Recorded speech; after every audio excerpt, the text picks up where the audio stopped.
Johnny Black thought he was just looking for a missing man, but he was chasing the ghost of the past. A grey night, a city drowned in fog, a deserted alley, the ground soaked with rain, neon lights flickering on grimy walls, footsteps quicken, breath shortens, then a gunshot shatters the silence. A body collapses slowly, blood mixing with stagnant water.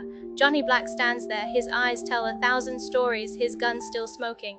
Behind him a black car screeches to a stop, the door opens and a man in a grey suit steps out, his gaze knowing more than it reveals. One day earlier, everything seemed normal. Johnny sat in his office, a cigarette burning in the ashtray, a cup of cold coffee, papers scattered across the desk. The door opened and Ellen Warner walked in. An aura of mystery surrounded her, but behind her enigmatic gaze, something dangerous lurked.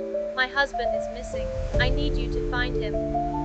Simple words, yet the unease in her voice made Johnny realize this wasn't just a search for a lost man. There was something bigger at play. But money talks, and Johnny never turned down a case that paid well. As the investigation progressed, every lead led to a dead end. Everyone he spoke to disappeared, and secrets began to emerge from unexpected places. At a high-end nightclub, he spotted Ellen laughing beside Victor, the most dangerous criminal in the city. Had she been lying to him all along? Or were things even more complicated? There was no time for answers because Victor's men started moving toward him. The chase began. Inside an abandoned warehouse, Johnny found himself surrounded. His gun was empty, his shoulder wound bleeding, and Ellen stood before him, aiming the gun with a steady hand. "You should have known, Black. In this game, no one walks away alive." But Johnny was never one to surrender. In the last moment, he exploited a small mistake, flipped the situation, and amidst the hail of gunfire, he escaped the warehouse, leaving behind chaos soaked in blood and treachery. Red police lights flooded the scene. Mike, his old friend and a cop, stood beside him, observing the wreckage.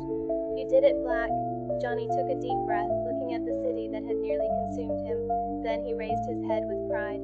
"It's not just a win, it's a change." The sun rose slowly behind the skyscrapers, as if rewarding him for surviving. He reached into his pocket, pulled out an old lighter engraved with his name.